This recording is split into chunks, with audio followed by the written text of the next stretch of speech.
COA സംസ്ഥാന സമ്മേളനത്തിനൊരുങ്ങി Tirur. Cable TV operators association സംസ്ഥാന സമ്മേളനം 2026 മാർച്ചിൽ തിരൂരിൽ നടക്കും. സമ്മേളനത്തിന്റെ വിജയത്തിനായി വിപുലമായ സ്വാഗത സംഘത്തിന് രൂപം നൽകി. കേബിൾ TV മേഖലയിൽ പ്രവർത്തിക്കുന്നവരുടെ സംഘടിത ശക്തിയായ കേബിൾ TV ഓപ്പറേറ്റേഴ്സ് അസോസിയേഷൻ 15ാം സംസ്ഥാന സമ്മേളനത്തിനാണ് മലപ്പുറം തിരൂർ വേദിയാകുന്നത്. 2026 മാർച്ച് 26 മുതൽ 30 വരെ വിവിധ പരിപാടികളോടെ നടക്കുന്ന സമ്മേളനത്തിന്റെ ഭാഗമായി സ്വാഗത സംഘത്തിന് രൂപം നൽകി. തിരൂർ വിഷൻ ടവർ ഹാളിൽ നടന്ന യോഗം കുറുക്കോളി മൊയ്തീൻ MLA ഉദ്ഘാടനം ചെയ്തു. തിരൂരിത്തരമുള്ള കൂട്ടായ്മകളുടെയൊക്കെ വളരെ ഗംഭീരമായി തന്നെ വരവേൽക്കാറുള്ള ഒരു പ്രദേശമാണ്. അതുകൊണ്ട് 2 വർഷത്തിലൊരിക്കൽ നടത്തുന്ന സമ്മേളനം മുമ്പോടെ നടത്തുമെന്ന് എനിക്കറിയില്ല, നടന്നിട്ടുണ്ട്. അപ്പോൾ അതിൻ്റെ മധുരം ആയിരിക്കാം വീണ്ടും ഇവിടെ തന്നെ വെച്ച് നടത്തണം എന്ന് നിങ്ങളെ പ്രേരിപ്പിച്ചത്. അവർ സന്തോഷമുണ്ട്. അതിനേക്കാൾ ഗംഭീരമായി നമുക്കിവിടെ വെച്ച് ഈ സമ്മേളനം സംഘടിപ്പിക്കണം. അതിൻ്റെ സംഘാടക സമിതി ഏതൊക്കെ രീതിയിലായിരിക്കണം, അതിൻ്റെ സംഘടനാ സമ്മേളനം ഏതൊക്കെ രീതിയിൽ നടത്തണം എന്നതിനെക്കുറിച്ച് ആലോചിക്കുവാനും അതിന് നേതൃത്വം നൽകാനുമുള്ള കമ്മിറ്റിയെയാണ്, സംഘാടക സമിതിയെയാണ് നമുക്ക് തിരഞ്ഞെടുക്കാനുള്ളത്. പ്രാദേശിക ചാനലുകൾക്ക് വളരെയേറെ പ്രാധാന്യം വന്നിട്ടുള്ള ജനപിന്തുണ വർദ്ധിച്ചിട്ടുള്ള ഒരു കാലഘട്ടത്തിലാണ് കഴിയുന്നത്.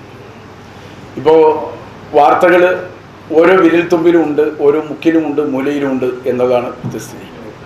പണ്ട് ജനറലായി 3-4 പത്രങ്ങൾ, ആ പത്രങ്ങളിലെ പ്രധാന വാർത്തകൾ കേരളത്തിൽ എല്ലായിടത്തും ഒരേ എഡിഷൻ, ഒറ്റ എഡിഷനിലായിരുന്നു പത്രങ്ങളൊക്കെ വന്നിരുന്നത്. ഇപ്പോൾ തിരുവനന്തപുരത്തേക്ക് ഓർമ്മ, ഞാൻ ചന്ദ്രികയൊക്കെ വരുമ്പോൾ അവിടെ 11:30 ട്രെയിൻ എത്താൻ കാത്തുനിൽക്കും. ചന്ദ്രിക ഇവിടുന്ന് കോഴിക്കോട് നിന്ന് അടിച്ചിട്ട് അങ്ങോട്ട് പോകലാണ്, മനോരമ അവിടുന്ന് അടിച്ചിട്ട് ഇങ്ങോട്ട് വരലാണ്. അതേപോലെയുള്ള ഒരു കാലഘട്ടം ഉണ്ടായിരുന്നു.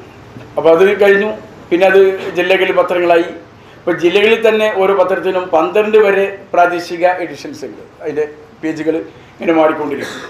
അപ്പോൾ ഇവിടുന്ന് ഇങ്ങനെ പോയി, ഇവിടുന്ന് അപ്പുറത്ത് തിരുരങ്ങാടി പോയാൽ പേജ് വ്യത്യാസം വന്നിട്ടുണ്ടാവും.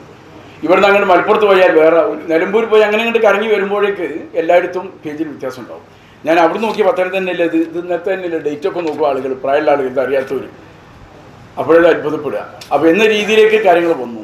COA സംസ്ഥാന പ്രസിഡന്റ് പ്രവീൺ മോഹൻ അധ്യക്ഷത വഹിച്ചു. General secretary PB Suresh Kumar സമ്മേളന വിശദീകരണം നടത്തി. Kerala vision chairman K Govindan, SIDCO chairman Vijayakrishnan, secretary Nisar Koyapparambil, Kerala vision news chairman PSCB, സംസ്ഥാന വൈസ് പ്രസിഡന്റ് M രാജ്മോഹൻ, സംസ്ഥാന എക്സിക്യൂട്ടീവ് അംഗങ്ങളായ M മൻസൂർ, ബിജുകുമാർ എന്നിവർ ആശംസകൾ അർപ്പിച്ചു. COA സംസ്ഥാന എക്സിക്യൂട്ടീവ് കമ്മിറ്റി അംഗം M അബൂബക്കർ സിദ്ദിഖ് സ്വാഗതവും ജില്ലാ സെക്രട്ടറി സജിത് നന്ദിയും പറഞ്ഞു. മന്ത്രി V അബ്ദുറഹ്മാൻ മുഖ്യ രക്ഷാധികാരിയായും കുറുക്കോളി മൊയ്തീൻ MLA ചെയർമാനും M അബൂബക്കർ സിദ്ദിഖ് ജനറൽ കൺവീനറുമായ സ്വാഗത സംഘത്തിനാണ് രൂപം നൽകിയത്. Media time, Thrissur.